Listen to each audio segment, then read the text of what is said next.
আজকের দিনে রোশনি আর আমি সবজি তৈরি করছি। এই সবজির নামটা হলো চিচিঙ্গা। অনেক দিন ধরে খাওয়া হয়নি এই সবজিটি। বাচ্চা দুটো আমার খুবই পছন্দ করে মাছের মাখা মাখা ঝোল হিসেবে। আজকেও ওদের জন্য মজাদার করে রান্না করব এই সবজি চিচিঙ্গাটি। অন্যান্য ভাষায় কিভাবে বলে কিংবা আঞ্চলিক ভাষায় কি বলে এই সম্পর্কে আমি কিছু বলতে পারছি না এই মুহূর্তে। সবজিটির উপরের সবুজ অংশ ছোচা হালকা, একেবারে আস্ত, আবরণ একেবারেই পাতলা। উপরের আবরণটি এতটাই হালকা ছিল, এটা ছেঁচে আমি ফেলে দিচ্ছি। একেবারে সবুজ সাদা অংশ এবং ডোরা কাটার মতো ছিল, দেখতে কিন্তু খুবই সুন্দর। খুবই ধীরে ধীরে আমি কাজটি করছিলাম যাতে করে সব সবুজ অংশ আমি পরিষ্কার করতে পারি। চিচিঙ্গাটি খুবই নরম এবং তুলতুলে ছিল। যে চিচিঙ্গা রান্না করলে খুবই টেস্টি হয়। রান্না না করে মাখাই রান্না করি আমি প্রায়ই। একটা ঝোলও থাকবে না, আবার খুব ঠকঠকে শুকনোও থাকবে না। এইভাবে রান্না করলে টেস্টটা পাওয়া যায় বেশি করে। আমরা মাত্র 3টে মানুষ ছিলাম, যার কারণে আমি শুধু 2টো চিচিঙ্গা নিয়েছি। বেশি প্রয়োজন ছিল না বিধায় আমি খুবই কম পরিমাণে সবজিটা নিয়েছি। যেটুকু আমি পরিষ্কার করেছি আরও কিছুটা ছিল, সেগুলো আবার ধীরে ধীরে আমি সব সবুজ অংশটা ফেলে দিচ্ছি পরিষ্কার করে। এইভাবে পরিষ্কার না হলে আসলে এটা বাছাই করাটা খুবই মুশকিল। আমার যে কোনো জিনিস পরিষ্কারের পর্ব ঠিক এমনটাই হয়। প্রথমে উপরের অংশ, পরে আবার আমি ধীরগতিতে ধীরে ধীরে সবটুকু অংশ যেটা ফেলে দিতে হয় সেগুলো পরিষ্কার করি। একটারে তো কোনো সবুজই নেই, আর এখন আরেকটা আমি পরিষ্কার করছি খুব সুন্দর করে। আসলে আমার ওই গাঢ় কালারের সবুজটা খুব একটা পছন্দ হয় না, যার কারণে আমি খুব ধীরে ধীরে সবগুলোই পরিষ্কার করে ফেলেছি। এখন আমি এটা অনেক সুন্দর করে ভিতরের সাদা সাদা বীজগুলো ফেলে দেব, আর একটা বুসবুসে একটা তুলার মতো জিনিস থাকে সেগুলো ফেলে দেব। এইভাবে সব ফুরিগুলো আমি বের করে ফেলে দিব। আসলে এই ভেতরের অংশটা কেউ খায় কিনা আমি বলতে পারছি না, তবে আমি এটা খাবার হিসেবে ব্যবহার করি না, যার কারণে আমি ফেলে দিচ্ছি। কোনো দিন কাউকেও খেতে দেখিনি তো তাই। আমি এটা একটা তো পরিষ্কার করেই ফেলেছি, এখন আরেকটা পরিষ্কার করব। আরেকটাও ভেতর থেকে আমি 2 টুকরো করে নিয়ে 2 ভাগ করে নিয়েছি, আর মাঝখানের অংশগুলো ফেলে দেব।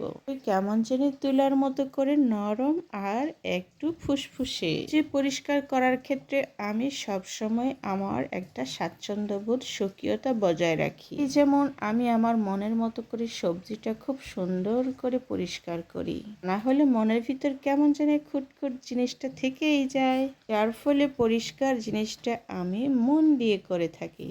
আমার মনের আইডিয়া আর মনের পারফেকশন, এগুলো আমি গুছিয়ে গুছিয়ে সবগুলোই প্রায় পরিষ্কার করে ফেলেছি, আর একটা অংশ শুধু বাকি আছে। আরে অনেকে হয়তো মনে করে এত সুন্দর নিখুঁতভাবে পরিষ্কার করার কি প্রয়োজন। আমি মনে করি এটা হচ্ছে আমার স্টাইল, রান্নার স্টাইল। আসলে প্রত্যেকেরই একটা নিজস্ব আইডিয়া, নিজস্ব রুচি, নিজস্ব একটা স্টাইল থাকে। এবার আমি নিয়ে এটাকে টুকরো টুকরো করলাম, আর সাইড দিয়ে কুচি কুচি করে কেটেও নিলাম লম্বাটে করে।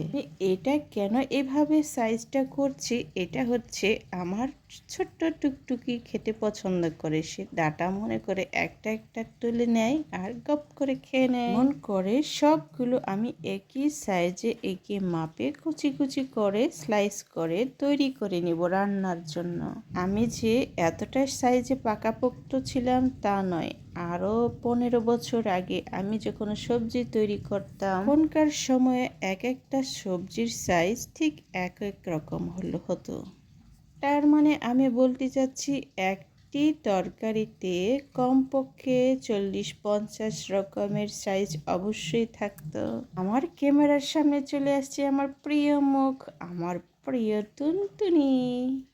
এখন এই রুম ওই রুম ঘুরে ঘুরে খেলা করবে। খেলা করতে করতে যখন অনেকটাই ক্লান্ত হয়ে যায়, তখন মার কাছে এসে একটু আদর পাওয়ার জন্য বসে থাকে। সে এখন আমার সাথে সবজি তৈরি করবে। ওই তো মনে করছে না জানি মাকে আমি কত হেল্প করে দিচ্ছি, আমিও কাজ জানি, এই তো ভাবে সে একটা একটা একটা সবজি এগিয়ে দিচ্ছে আমার কাছে, আর কিচ্ছুই বলছে না, চুপ করে আছে। আর একটা একটা সবজি আমাকে এগিয়ে দিচ্ছে। কত সুন্দর জিনিসটা। এখন থেকে কাজ শিখে নিচ্ছে মাকে কেমন করে হেল্প করতে হয়। এইটা না আমার টুনটুনি বলে কথা।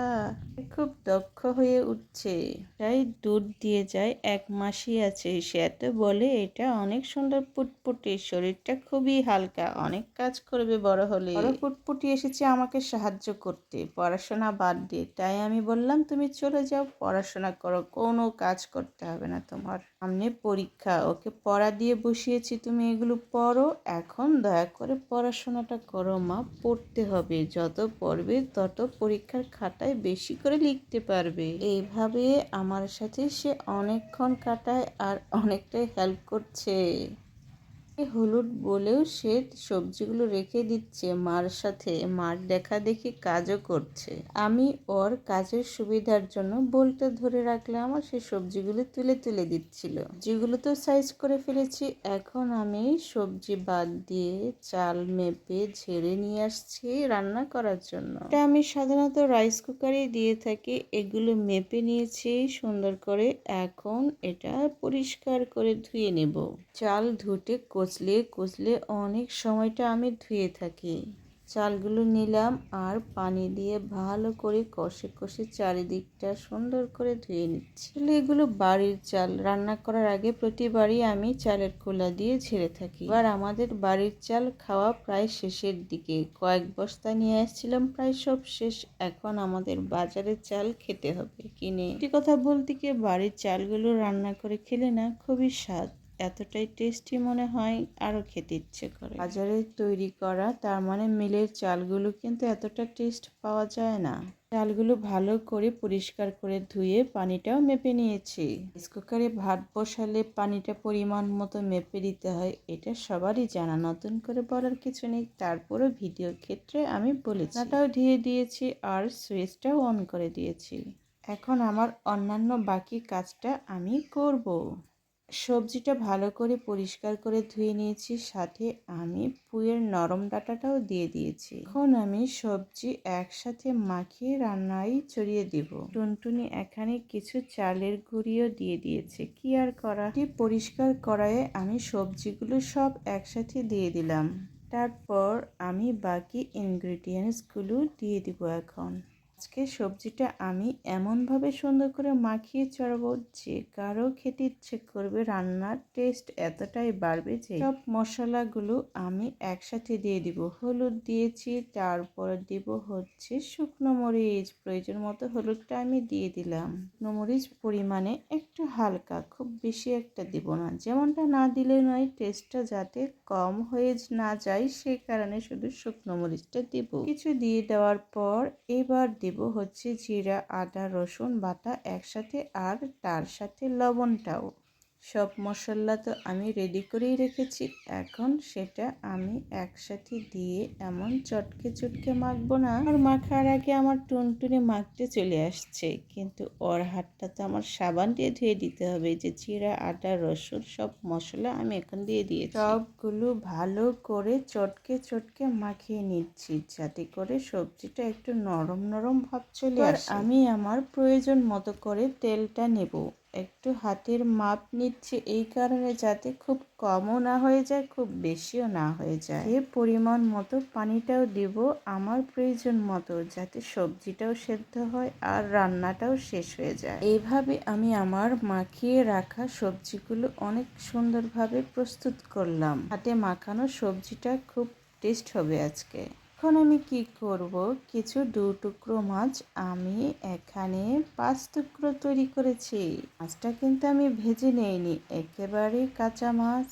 ঢাকনা দিয়ে এটা আমি এখন চুলায় বসিয়ে দেব। তৈরি করা সবজি মাখা তরকারি, এখনো সব তরকারি হয়নি, মেখেছি, কিন্তু তরকারি তো হবে একসময়। রান্না করার পূর্বে আমি চুলাটাও অনেক সুন্দর করে পরিষ্কার করে নিচ্ছি, যাতে আমার মনের শান্তি হয়। সাথে করে গ্যাসটাও অন করে দিলাম, আর আস্তে আস্তে করে আমার মাখা মাখা তরকারিটা এমনি হয়ে যাবে। অন্যদিকে দেখি আমার ভাতটাও প্রায় ফুটতে শুরু করেছে। আমি কি করলাম, ঢাকনাটা একটু আলতো করে সাইড করে দিলাম, যাতে পানিটা বাইরে বের হয়ে না যায়।